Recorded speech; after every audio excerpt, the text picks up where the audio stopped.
Night 11 மணிக்கு dinner சாப்பிட்லான்னு கடை தேடும்போது எல்லா கடையுமே வந்துட்டு க்ளோஸ் ஆகிடுச்சு. இந்த ஆயத்தத்த கடை மட்டும்தான் closing time.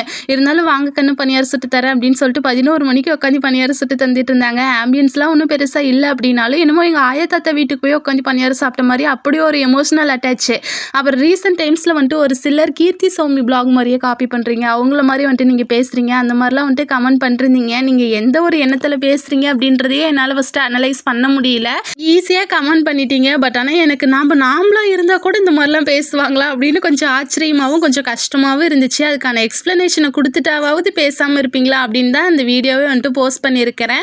First of all இந்த சேனலோட மோட்டிவே என்னோட ஐடென்டிட்டியை க்ரியேட் பண்ணணும் அப்படிங்கிறது தான். நான் வந்துட்டு என்னோட வீடியோ பார்க்கும்போது ஒருத்தங்களுக்கு பாசிட்டிவாக இருக்கணும், ஒருத்தங்களுக்கு வந்துட்டு என்டர்டைன்மெண்ட்டாக இருக்கணும் அப்படின்னு நினச்சேன். ஆனால் குக்கிங் வ்ளாக் வந்துட்டு சாங் போட்டு போடும்போது எனக்கு நானாக இருந்த மாதிரியே தோணலை. நான் ஹஸ்பண்ட் கிட்ட சொன்ன இந்த மாதிரி தான் இருக்குது அப்படின்னு, உனக்கு எப்படி தோணுதோ அப்படி போடுடா அப்படின்னு ஃபுல் பர்மிஷன் கொடுத்தாரு. இன்னொரு விஷயம், எங்களை மாதிரி கோடிக்கணக்கான பேர், மில்லியன் கணக்கான பேர் இருக்காங்க.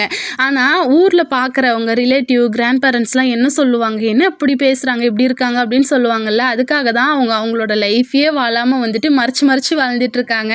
எனக்கு அந்த மாதிரி எந்த ஒரு ரெஸ்ட்ரிக்ஷனுமே வந்துட்டு கிடையாது. எங்கள் பேரண்ட்ஸு, எங்கள் கிராண்ட் பேரண்ட்ஸ், ஹஸ்பண்ட் கொடுத்துருக்கிற அந்த ஃப்ரீடம்மை நான் வந்துட்டு கரெக்டாக தான் கொண்டுட்டு போகிறேன் அப்படின்னு நான் நினைக்கிறேன். கீர்த்தி அண்ணா, சௌமியக்கா இவங்களுக்கும் எங்களுக்கும் ஒரு 20 கிலோமீட்டர் தான் டிஸ்டன்ஸு. எங்களோட ஸ்லாங்கில் ஒரே மாதிரியே இருக்கிறதுனால கூட உங்களுக்கு இப்படி தோன்றிக்கலாம். இந்த ஒரு கேள்விக்கு ஹானஸ்ட்டாக பதில் சொல்லுங்கள். உங்களுக்கு பிடிச்ச மாதிரி தான் உங்கள் லைஃப்பை வந்துட்டு வாழ்ந்துட்டு இருக்கிறீங்களா அப்படிங்கிறத மறக்காமல் கமெண்ட் பண்ணுங்கள்.